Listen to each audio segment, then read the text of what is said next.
Safiatou Diop Fall, je suis la présidente du réseau Siggil Jigéen. D'abord, avant l'objectif de la formation, je pense que nous sommes aujourd'hui réunis ici dans le cadre d'un programme appuyé par le partenaire du réseau Siggil Jigéen, l'Institut des Inégalités, pour renforcer les capacités des femmes élues dans les conseils municipaux de la région de Dakar.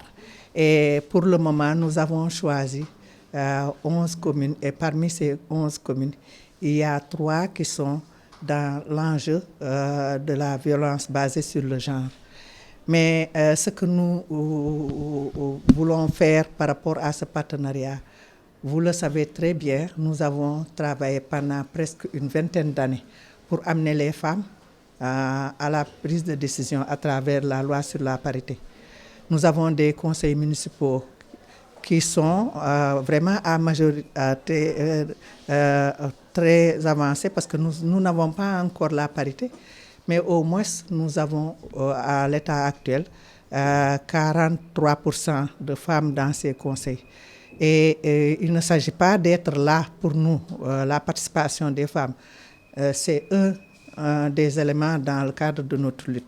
Mais nous voulons que les femmes participent, mais qu'elles accèdent au pouvoir et qu'elles contrôlent le pouvoir.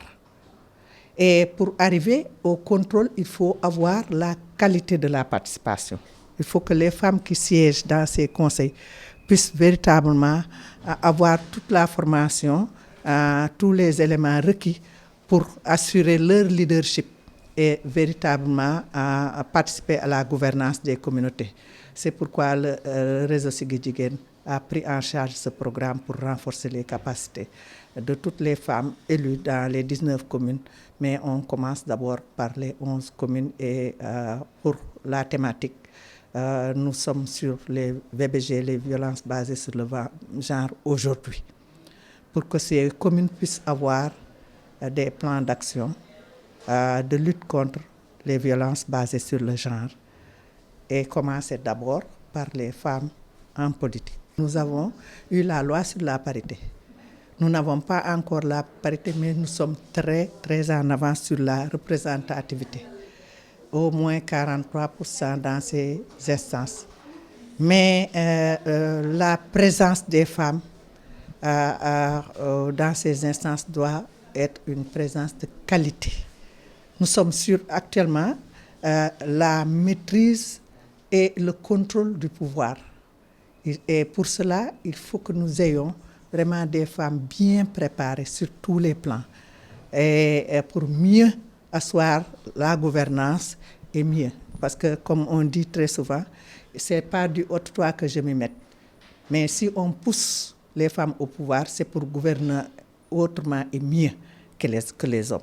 Et donc nous avons encore du chemin à faire parce que de la parité, nous devons associer vraiment la qualité de la représentation et donc toute la différence doit se situer à ce niveau. C'est pourquoi nous avons tout ce programme de renforcement de capacité des femmes élues.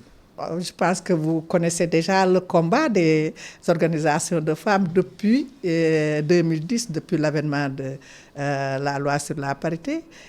Nous avons la loi et nous avons le décret d'application de la loi qui demande à ce que les instances de décision de ces collectivités territoriales, de ces collectivités et de ces instances élues soient paritaires. Maintenant, c'est dans l'application, l'effectivité du décret d'application que nous avons eu des problèmes. Mais tout récemment, pendant les dernières élections, vous avez compris que nous avons mis en place ce qu'on appelle le réseau national de veille sur l'application de la loi sur la parité, l'effectivité. Et là, nous avons mis en place une stratégie pour vraiment intenter des procès à mener toutes les communes qui n'ont pas observé la règle sur le décret d'application, c'est-à-dire élire un bureau paritaire où si le maire est homme, le premier adjoint est une femme, jusqu'à ce que nous puissions avoir tous les membres du bureau. Toutes les mairies qui ne l'ont pas appliqué ont été vraiment convoquées devant le tribunal. Et nous avons gagné presque plus de 90% des procès que nous avons intentés. C'est déjà un très grand succès. Mais bon, nous ne sommes pas vraiment sortis de l'auberge parce qu'il reste encore des communes qui rechignent à faire appliquer la loi. Mais nous continuons parce que déjà la justice vraiment commence à sévir. Et je pense que nous continuerons le travail. Nous, d'ailleurs, dans les semaines à venir, on va convier la presse à un bilan de cette stratégie vraiment qui nous a valu ce succès. Et pour savoir exactement quelles sont les communes qui ont été traduites, quels sont les procès que nous avons gagnés et quelles sont les communes qui restent véritablement sans application et que nous devons véritablement prendre en charge. De ce point de vue, n'ayez crainte. Le leadership des femmes au Sénégal, c'est une réalité. Et c'est grâce à une société civile féminine avertie et très solidaire que nous avons eu véritablement ces résultats que nous allons continuer. Mais bon, ce n'est pas demain la veille parce que vous savez, il y a toute une mentalité machiste qu'il faut combattre. C'est dû à des barrières socioculturelles, vraiment des positions très rétrogrades qu'il faut véritablement... Pour nous, ce n'est pas une mince affaire, effectivement, parce qu'il faut toute une stratégie pour y arriver. Mais ce qui est sûr, c'est que ce que nous avons pu faire depuis presque 30 ans de lutte, depuis 3 générations de lutte, ce que nous avons obtenu comme résultat aujourd'hui, si je dois vous citer les résultats dans le cadre juridique, depuis 1995, depuis la déclaration de Beijing, nous avons la loi qui pénalise les violences en 1999. Nous avons la loi sur la santé de la reproduction en 2005. Nous avons la loi sur la parité en 2010. Nous venons d'avoir la loi sur le viol et la pédophilie en 2021. Et vraiment, pour ne citer que ces cadres-là, ça veut dire que nous sommes très en avance dans la bataille. Maintenant, il y a eu une volonté politique très claire, affichée, vraiment d'aller au-delà de ces cadres juridiques pour le traduire en réalité. Mais à l'état actuel, nous sommes confrontés à vraiment un mouvement de reflux. Nous savons que ce n'est pas facile. Le pays est entré dans une phase où il faut reprendre encore la bataille. Mais on ne négocie pas sur les acquis, on ne revient pas sur nos acquis.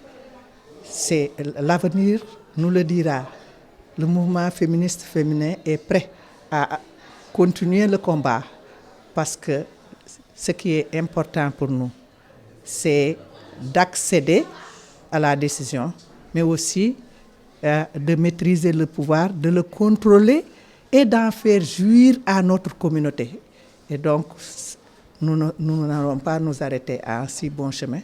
Ce qui est sûr, le chemin de l'Assemblée nationale est déjà ouvert pour nous. Et il va falloir que nous puissions continuer pour pouvoir y arriver. Mais rien ne se donne sur un plateau d'argent, comme vous le savez. Le pouvoir ne se donne pas, il s'acquiert. Et je pense que toutes les femmes sénégalaises seront avec nous, comme la presse, les médias. Vous devez être avec nous sur l'image des femmes. Je le dis souvent, il y a des obstacles, mais parmi les obstacles aussi, il y a la problématique des médias. Il faut que les médias comprennent que ce sont nos alliés. D'abord en commençant par vraiment la gente féminine qui est déjà au sein des médias, qu'on les valorise et qu'on vraiment leur donne leur place au sein des médias. Mais que les médias puissent avoir une stratégie de valorisation. Vraiment, des femmes en politique, ça fait partie. Et nous comptons sur vous aussi pour que nous puissions gagner cette bataille.